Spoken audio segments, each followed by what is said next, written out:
Holy guys, I knew it was bad, but even I didn't think it could get this bad. How people in Afghanistan approach working. I recently visited Afghanistan as an Afghan American. There seems to be a general trend in less developed countries that you simply work enough to have food for that single day and perhaps some savings if you need it. Let me repeat that. From what I saw, people quite literally would work for a few hours, sometimes the whole day, other times just 2 to 3 hours because it was hot, and would have just enough to provide for their family for that day. So, what happens when work is effectively a hobby? I'll tell you what. Gardening for food, intense academic study of religion/worshiping, picnics with friends, the biggest hobby of Afghan men, sports, and drinking tea with family, something practically every Afghan is bound to do.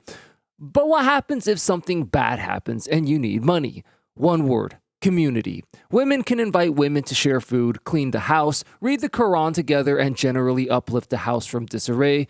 Men support each other by stopping by the house and drinking tea with them. Again, in Afghanistan, this is a big morality boost, assisting financially and helping with anything to do outside of the house. According to some studying I did a while ago, the early enslaved people of America, African, and I'm sure some Chinese as well, modeled a similar system of community and prioritizing life over work when they could, which of course many racists back then used to create/propagate stereotypes of laziness of brown people. And I think this pattern is evident throughout the world in areas that are relatively poor and in distress. There seems to be something about that distress and poverty that shakes up the human mind and makes them focus on what is real: food, family, and today.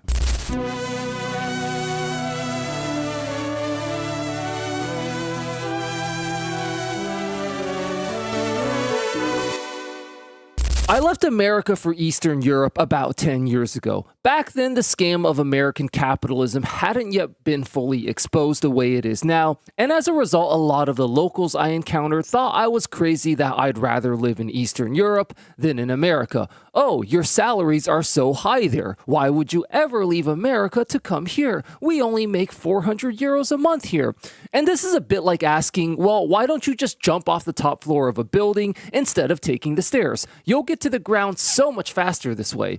Sure, you can earn a higher salary in America, same way you can get to the ground way faster if you just jump instead of taking the stairs. But trust me, the cost is going to far outweigh the benefits. Yeah, you can earn $2,000 a month in America, which sounds nice until you realize your rent alone is $2,000 a month. But wait, it's actually even worse than this, because cost of living aside, higher salaries only mean jack shit if you can even get a job in the first place. And since 1/3 of Gen Z don't even have any income at all in this horrid dogshit economy, how exactly do higher salaries benefit an incomeless person at all? A couple of years ago, after I had comfortably set into my new life in minimalist Eastern Europe, a friend asked me if I'd ever come back to America, and I told him at that point I'd rather live in Afghanistan than in America. I was saying this in a hyperbolic, exaggerative tone, obviously, at the time, but now that I get a glimpse of how people actually live in Afghanistan, it might not have been that big of an exaggeration after all. I mean, damn. I did some further research and discovered that this wasn't just some one-off anecdote either. According to official data, Afghanistan, yes, even Afghanistan, has more paid time off than America. Now I'm going to quickly take a moment to preemptively refute a common response that I'm sure I'm going to see in the comments. So why don't you just move to Afghanistan then? Well, first of all, it's a bit impossible for American citizens to even visit there right now, let alone move and live there. It turns out they're not all that welcoming when you bomb the living shit out of them for decades. Shocker, I know. One of capitalism's most durable myths is that it has reduced human toil. Now, this is a fantastic quote, and after diligently researching thousands of years of human history for my videos, I can confirm this is 100% factually accurate. When it comes to wages and working conditions, Gen Z has it insanely bad today compared to just about every other era in history. Hunter-gatherers had it better than you. Ancient Egyptian pyramid builders had it better than you. Roman slaves had it better than you. Medieval peasants had it better than you. People who lived through the Great Depression had it better than you. These are all historically verifiable facts and not opinions. I've done many videos on this, so if you're interested in the full breakdown of these facts, the links are in the description. But it turns out this is only the tip of the iceberg when it comes to the sheer amount of blatant lies and revisionist history the entire capitalist ethos was built upon. But once we're able to fully debunk, deconstruct, and dismantle all these capitalist myths and lies, that is the first step towards liberating ourselves and achieving true freedom. Harriet Tubman once said that she freed thousands of slaves, but could have freed thousands more if only they knew they were slaves. And that's going to be my mission in this video as well. Once we all wake up to how we're still being enslaved right now, centuries later, the fight for our freedom can truly begin. Let's kick things off by making a very important distinction. The chill Afghan lifestyle you just read about only applies to pretty much life on farms in the countryside and not life in Afghan cities. When it comes to the capitalist city centers, it goes without saying that people live very brutal, dangerous, and poverty-stricken lives, constantly under the threat of war and food shortages. In fact, if we were to look at the top 10 countries suffering the worst food shortages right now, Afghanistan is consistently near the top of the list. But if we were to do another double take and look at the list again, another very interesting pattern emerges. Afghanistan and every country on this list are unanimously and unequivocally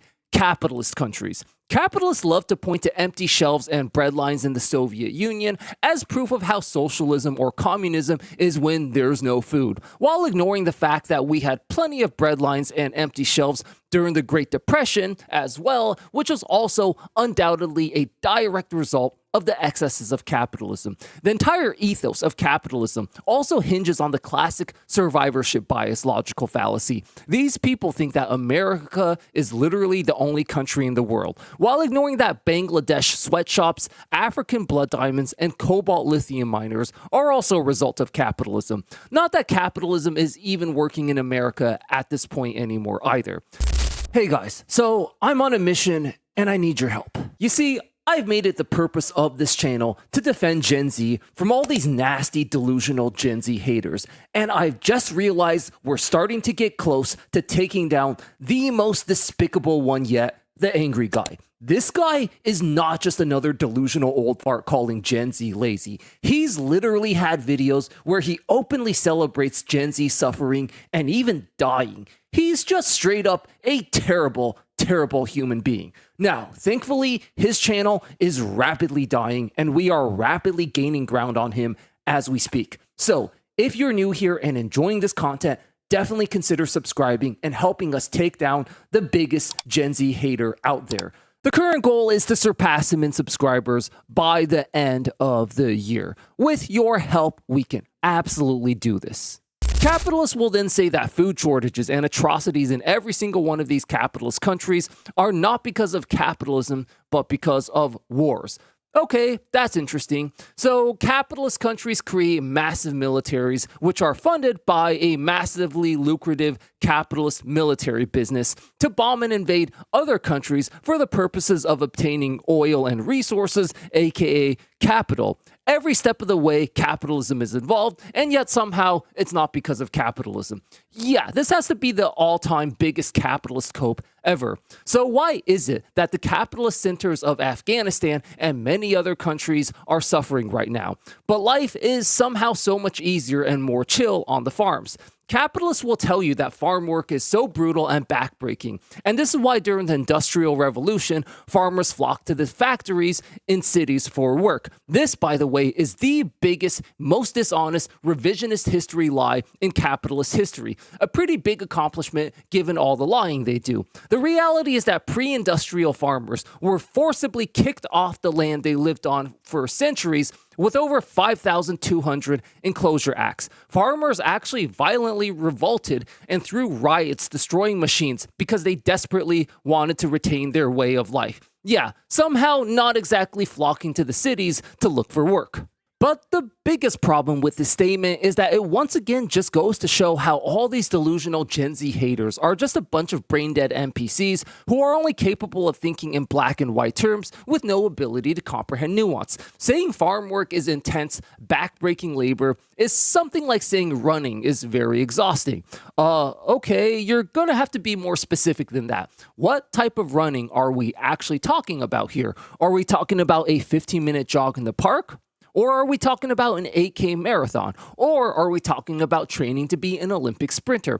Just like there are many different types of running, there are many different types of farming. Having a low-maintenance vegetable garden on your balcony versus having a wide-scale 100-acre industrial-scale farm are both technically farming. One is incredibly physically intensive, the other not so much.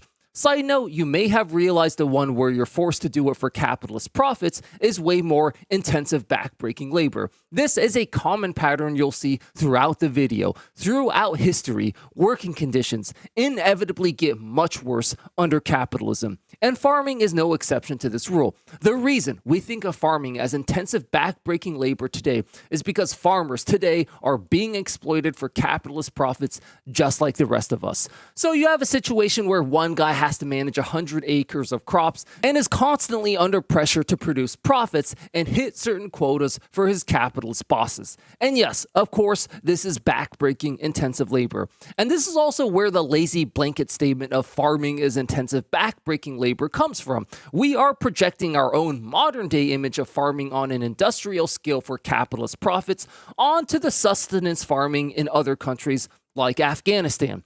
This exact same sentiment has also been echoed by a longtime subscriber of mine, Acid Suzanne, who owns her own farm, and this is what she has to say about it. I'm a 22-year-old gal from Poland. I'd always believed in homesteading and learning the art of living. Even though I was from a big city and loved it, I decided to go to a farming technical school, where I quickly learned that if your family doesn't teach you how to farm, nobody will, and there are no available resources for that. Came back to the big city, gained a few professions, and bought a small farm with my mother. It was fifth the price of a normal house. The shock on people's faces when I tell them I'm happy, living by myself with my goats and chickens and my ceramic furnace, and well, the confusion. When I tell them I go to work twice a month and then I'm free to do art and anything I want, people have lost touch with nature so much they think I'm the one who lost touch with reality. Part 3. The ultimate capitalist paradox.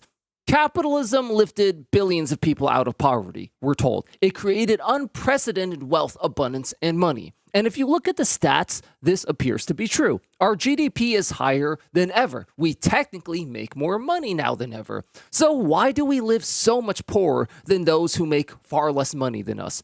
The answer is because under capitalism, we've become so obsessed with worshiping money that we've become slaves to money itself. And we've been robbed of all the other invaluable free resources of the earth that God, the universe, or whatever power you want to believe in, gave to us 100% for free. Another popular myth the capitalist ethos was built upon is the idea that nothing that requires the labor of somebody else is an inherent human right. Now, it doesn't take a genius to immediately spot out how fallacious this logic is. Even the most hardcore capitalists universally agree that protection from crime and violence is a fundamental human right. If someone is being chased by an axe murderer on the street, we don't demand that he has to pay a fee for a private police company to come and save him. We all agree that whether he's rich or poor, he deserves protection in this instance. And this not only requires the labor of somebody else, it probably requires the utmost form of labor, as someone actually has to risk their life in order to save you. But this isn't even the biggest problem with this capitalist way of thinking. The most valuable resource of the earth is probably land itself. All of us would instantly die without it. And it didn't require any human labor, none, to build or create the land. It literally existed for billions of years before humans did. This is just a scientific fact. So, by their own logic, the fact that we have to pay so much money to live on land that was created for free is the biggest scam and illusion ever. And this is why, despite so much money, GDP, and quote-unquote income, we're still the poorest generation. It never cost so much money to live on the land of the earth that was created for free. Our ancestors may not have had fancy technology, iPhones, cryptocurrencies that we have today, but they didn't need them either because they had access to the most important resource for free: land. Hunter-gatherer cavemen never had to pay rent to live on the land. They only had to work 2 hours a day to get food and spend the rest of the day sharing stories, dancing, and having fun. Pre-industrial farmers had free access to communal farms where they could grow their own food and live for themselves without needing to be dependent on a corporation for a paycheck. Even Roman slave masters were obligated by law to cover food, shelter, and basic living expenses of their slaves, while your modern-day slave master under capitalism doesn't even pay you enough to cover rent alone anymore. Conclusion. As Harriet Tubman said, she freed 1,000 slaves, but could have freed 1,000 more if only they knew they were slaves. What's telling about this statement is that it's clear that slaves back then didn't know they were slaves. They were gaslit, brainwashed, and suppressed to accept their conditions. But what if we're no different today? What if we've just been brainwashed and gaslit into accepting our own version of modern slavery the same way they were? If that's the case, then the first step towards liberating yourself is exposing the lie that you live on the greatest nation on earth and that you live in the best time in history. Once we're aware of just how insanely bad we have it today, only then can we begin the fight to liberate ourselves. You don't live in the greatest nation on earth or the best time in history. People in Afghanistan have it better than you. Hunter-gatherer cavemen had it better than you. Medieval peasants had it better than you. Roman slaves had it better than you. And now that you finally know the truth, you can finally use it to liberate yourself.